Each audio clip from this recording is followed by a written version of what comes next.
मैं आ चुकी हूँ स्टॉकहोम सिटी सेंटर और इतने दिन से मैं आपको यहाँ का ओल्ड टाउन दिखा रही थी और अब जो है मैं आपको इस शहर का नया हिस्सा दिखाऊंगी। और इधर की बहुत खूबसूरत बात यह है कि यहाँ का जो शहर है वो मॉडर्न और हिस्टोरिकल आर्किटेक्चर का मिक्स है और दोनों ही एरिया बहुत ज़्यादा सुंदर लगते हैं।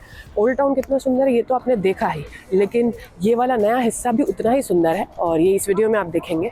और आज हम देखेंगे सर्जिल टॉर्क जो कि यहाँ का एकदम सेंटर है, और हम देखेंगे कल्चर हाउस और स्टॉकहोम वाटर फ्रंट देखेंगे और यहाँ का कॉर्पोरेट एरिया देखेंगे जहाँ पे बहुत सारी बड़ी बड़ी बिल्डिंग्स हैं और बहुत बड़ी बड़ी कंपनियों के बिल्डिंग्स हैं। इसके अलावा समय रहा तो दूसरी जगह भी देखेंगे। तो चलिए वीडियो शुरू करते हैं।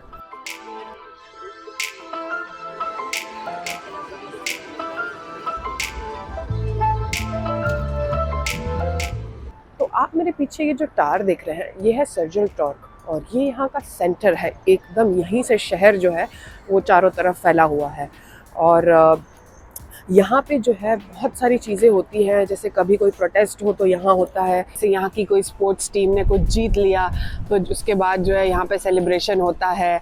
इसके आसपास लोग बैठने खूब आते हैं, तो इसके इर्द गिर्द जो है एक रोड है, उस रोड पे ट्रैम भी जाती है और गाड़ियाँ भी जाती हैं और उसके इर्द गिर्द चारों तरफ बेंचेस बनाई है, तो लोग यहाँ बैठना बहुत पसंद करते हैं। और इसी टावर के फिर चारों साइड अलग अलग चीज़ें हैं। एक साइड पे बहुत ऑफिसेज हैं, एक साइड पे ओल्ड टाउन है, एक साइड पे बहुत बड़ा मार्केट है, एक साइड पे गार्डन है। तो इसके इर्द गिर्द जो है आप कह सकते हैं कि स्टॉकहोम शहर बसा हुआ है। ये सामने जो आप बिल्डिंग देख रहे हैं इसे कहते हैं कल्चर हाउस, यहाँ की लैंग्वेज में कल्चर हाउस है। तो यहाँ पे बहुत ज़्यादा बड़े बड़े जो है प्रोग्राम, कॉन्सर्ट्स वगैरह होते हैं, एग्जीबिशंस होते हैं और हमेशा यहाँ पे कुछ ना कुछ होता ही है। इसके अंदर एक थिएटर भी है। तो मैं आ गई हूँ कल्चर हाउस के अंदर। फ़िलहाल इसके अंदर बहुत कम लोग हैं क्योंकि अभी दिन का वक्त है और अभी कोई इवेंट, कॉन्सर्ट वगैरह अंदर कुछ नहीं चल रहा है। लेकिन आप देख सकते हैं यहाँ बहुत सारे अलग अलग हॉल्स और कमरे बनाए गए हैं। तो इसमें अलग अलग जगह पे अलग अलग टाइप के प्रोग्राम, कॉन्सर्ट होते हैं। कल्चरल प्रोग्राम हो या कोई त्योहारों को लेके हो या फिर कोई कॉन्सर्ट वगैरह हो, तो वो सब कुछ जो है यहाँ पे होता है। इसके अलावा कई सारे एग्जीबिशंस होते हैं, आर्ट फेयर, आर्ट म्यूज़ियम और भी इस तरह की जो चीज़ें होती हैं जो कि परमानेंट नहीं रहती हैं।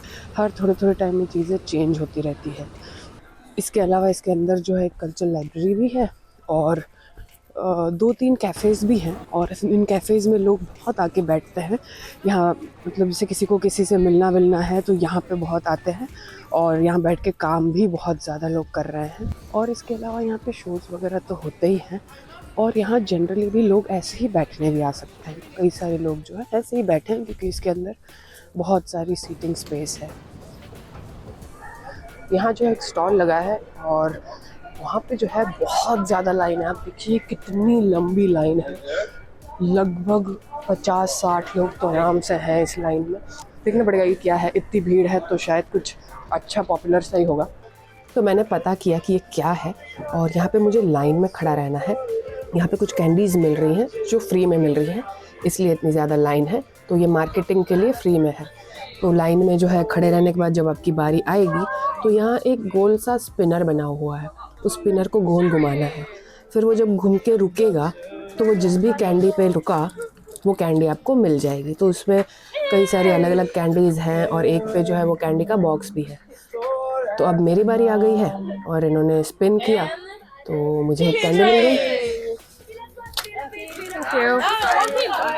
One more time. Okay. अच्छा, इन्होंने मुझे बोला कि 2 बार मिलेंगी, तो एक और बार स्पिन किया और मुझे एक और कैंडी का पैकेट मिला। मुझे इस लाइन में पूरा आधा घंटा लगा और उसके बाद जो है वो मुझे मेरी कैंडीज़ मिल गई हैं और मुझे 2 कैंडीज़ मिली। तो ये कैसे वर्क करता है ना कि ये पैंडी करके एक यहाँ की ब्रांड है जो कि बहुत सारे स्नैक्स, कैंडीज़, चॉकलेट्स वगैरह बनाती है और ये ब्रांड जो है वो हेल्दी चॉकलेट्स, हेल्दी स्नैक्स बनाते हैं। तो वो लोग कोशिश करते हैं कि उनके स्नैक्स में या तो शुगर बिल्कुल भी ना हो या बहुत ही कम हो। तो वो लोग हर कैंडी या जो भी ऐसी पॉपुलर चीज़ें होती है, स्नैक्स वगैरह, उस सबको एकदम वो जैसी नॉर्मल कैंडी टेस्ट करती है वैसी बनाने की ट्राई करते हैं, लेकिन उसका हेल्दी वर्जन बनाते हैं। तो मैं ये ट्राई करूँगी और आपको बताऊँगी कि कैसा है। और इन्होंने जो है वो इसकी मार्केटिंग और इसके प्रमोशन वगैरह के लिए जो है इसका ये छोटा सा लगाया हुआ था। तो चलिए इसे ट्राई करते हैं और देखते हैं कैसी है ये।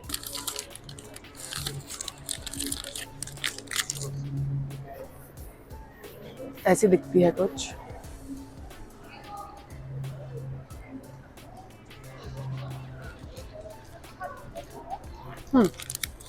बहुत अच्छी है, टेस्टी है, एकदम कैंडी की तरह ही है, लेकिन बिल्कुल भी मीठी नहीं लग रही है। ऐसे बहुत मीठी नहीं है, बहुत कम मीठी है। ओके, इस पैकेट पे लिखा हुआ है कि इस पूरे पैकेट में 1 ग्राम चीनी ही है, जो कि बहुत ही कम होता है। तो जितनी मीठी होनी चाहिए उतनी है ये।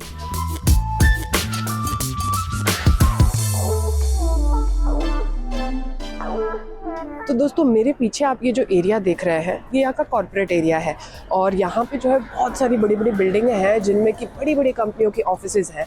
बहुत सारे इंटरनेशनल कंपनियों की ऑफिसेज हैं, बहुत सारी स्वीडिश कंपनियों की ऑफिसेज हैं, और इंडियन कंपनीज़ की भी ऑफिसेज यहीं पे है। तो यहाँ पे जो है वो बहुत भीड़ रहती है क्योंकि बहुत ज़्यादा लोग यहाँ से काम करते हैं।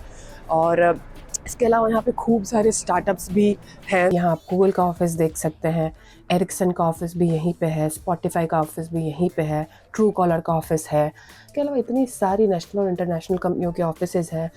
वर्ल्ड ट्रेड सेंटर भी यहीं पे है, और कई सारी बड़ी बड़ी बैंकों के ऑफिसेज वगैरह ये है। तो ये यहाँ की बिजनेस स्ट्रीट है। यहाँ टेक महिंद्रा का ऑफिस है, और वो सामने विप्रो का भी ऑफिस है, जो कि हमारे इंडियन कंपनीज हैं। स्वीडन दुनिया का ऐसा देश है जहाँ सबसे ज़्यादा अरबपति हैं, दुनिया में सबसे ज़्यादा। तो नंबर वाइज तो वैसे बहुत सारे दूसरे देश हैं, जैसे यूएस हो गया, चाइना हो गया, इंडिया हो गया। नंबर में वहाँ सबसे ज़्यादा अरबपति हैं क्योंकि ये देश बड़े हैं और इनकी आबादी ज़्यादा है। लेकिन अगर पर कैपिटा की बात करें, जैसे कि 10 लाख लोगों में कितने अरबपति हैं, स्वीडन में 10 लाख लोगों में 3 अरबपति होते हैं, और यूएस में 10 लाख लोगों में 1.8 होते हैं, और इंडिया की बात करें तो 10 लाख लोगों में 0.14 अरबपति होते हैं। तो आप देखिए कि यहाँ की जितनी पॉपुलेशन है उस हिसाब से यहाँ से कितने ज़्यादा अरबपति आते हैं, क्योंकि यहाँ पे जो है बहुत ज़्यादा बड़े बड़े बिजनेसेस, कंपनीज वगैरह हैं। और इसके अलावा जो है स्वीडन दुनिया का वो देश है जिसमें से सबसे ज़्यादा स्टार्टअप्स भी आते हैं। यूएस के बाद, यूएस से सबसे ज़्यादा आते हैं, लेकिन उसके बाद स्वीडन से आते हैं। पर स्वीडन की जो आबादी है वो यूएस से बहुत कम है, और देश भी जो है वो छोटा है कंपेयर टू यूएस। लेकिन स्वीडन जो है वो इतना ज़्यादा टेक्नोलॉजी में, इनोवेशन में आगे है कि यहाँ से बहुत स्टार्टअप्स आते हैं। ये लोग बहुत ज़्यादा प्रमोट करते हैं नई नई चीज़ों के इनोवेशन को। तो इसीलिए जो है ये देश इतना ज़्यादा डेवलप्ड है, इतना ज़्यादा आगे है। गाड़ियाँ देखिए आप कितनी लाइन से चल रही है, एक गाड़ी भी इधर की उधर नहीं है। और उस तरफ राइट साइड में खाली रखा गया है, एकदम खाली, जो तेज़ जा रहे हैं उनके लिए। देखिए आप कितना बढ़िया से कोऑर्डिनेशन के साथ अच्छे से चलाते हैं यहाँ पे। तो अब लग रही है बहुत ही तेज़ भूख, और यहाँ पे जो है खाने पीने की बहुत सारी जगह हैं, बहुत अच्छे अच्छे रेस्टोरेंट्स हैं। तो चलिए कुछ नया ट्राई करेंगे। जैसे पूरा रेस्टोरेंट और कैफ़े से भरा हुआ मार्केट है, और बहुत बढ़िया बढ़िया हर तरह का यहाँ पे खाना मिलता है। तो इसके अंदर जाएंगे, एक फूड कोर्ट है। तो मैंने खाना ऑर्डर कर दिया और मुझे ये इस तरह का एक डिब्बे जैसा दे दिया गया है। तो ये टोकन की तरह है कि इसमें जो है अभी लाल लाइट जल रही है, और जैसे जो है मेरा खाना रेडी हो जाएगा, ये बीप बीप करने लगेगा, तो मुझे मेरा खाना लेने चला जाना है। वैसे तो अब ये सिस्टम कहीं कहीं इंडिया में भी हो गया है। देखिए अब इसमें लाइट जो है वो ब्लिंक भी कर रही है और बीप बीप आवाज़ भी आ रही है। तो मैं अपना खाना लेने जाऊँगी। मैं खाना लेके आ गई हूँ, और ये है वेजिटेरियन थाई वॉक। तो इसमें जो है बहुत सारी सब्जियां हैं और कुछ सॉसेज हैं, और साथ में जो है राइस है, और एक्स्ट्रा सॉस भी दिया हुआ है अगर आपको डालना है तो चलिए ट्राई करते हैं।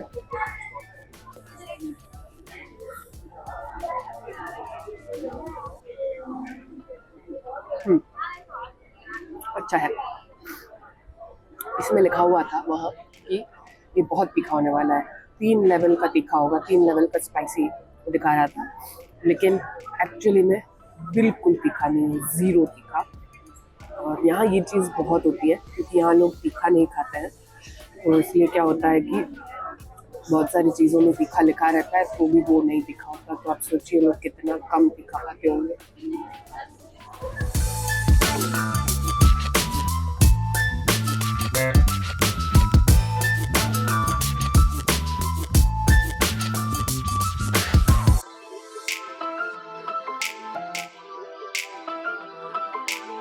तो आप मेरे पीछे ये जो बिल्डिंग देख रहे हैं, ये है स्टॉकहोम वाटरफ्रंट कांग्रेस सेंटर। ये यहाँ की बहुत ही पॉपुलर बिल्डिंग है क्योंकि इसका जो आर्किटेक्चरल स्टाइल है वो कमाल का है, बहुत ही यूनिक है। इसे जो है बहुत अलग अलग चीज़ों के लिए यूज़ किया जाता है, जैसे इसके अंदर बहुत सारे बड़े बड़े कॉन्फ्रेंसेस, मीटिंग्स, इवेंट्स वगैरह होते हैं। जो दुनिया भर के बड़े बड़े इवेंट्स हो, जैसे इंटरनेशनल कॉन्फ्रेंस वगैरह हो, तो वो इसके अंदर होती है। और इसके अलावा इसके अंदर रूफटॉप बार्स हैं, कॉफ़ी शॉप्स हैं और कमरे वगैरह भी हैं। तो बहुत कुछ है इसके अंदर में। और ज़्यादातर ये जो है कॉर्पोरेट इवेंट्स और कॉर्पोरेट चीज़ों के लिए ज़्यादातर उन कामों के लिए यूज़ होता है। ये शहर के बीचों बीच कितना खूबसूरत सा बनाया गया है बैठने के लिए। इस तरफ भी थोड़ी सी बेंचेस हैं और फिर इसके अंदर जा सकते हैं जहाँ पे कुछ चेयर्स लगाई गई हैं।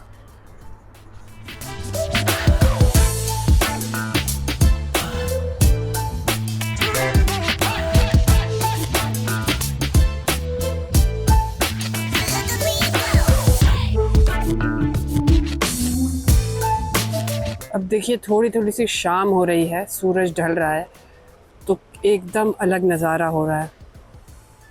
बादल तो आ ही गए हैं लेकिन इतनी लाइटें जल रही है ना कि और रात हो जाएगी तो लाइटें और जलेंगी और खूबसूरत लगेगा। तो दोस्तों ये था स्टॉकहोम सिटी सेंटर, यहाँ का जो नया एरिया है वो। और आप मुझे बताइएगा कि आपको ये वीडियो कैसा लगा। आपको ओल्ड टाउन ज़्यादा पसंद आया या ये वाला एरिया ज़्यादा पसंद आया, और क्या चीज़ आपको सबसे अच्छी लगी। और बस फिर वीडियो एंड करते हैं। और अगर वीडियो अच्छा लगा है तो लाइक, शेयर, कमेंट, सब्सक्राइब कर देना। मिलेंगे फिर किसी और वीडियो में, तब तक के लिए बाय बाय।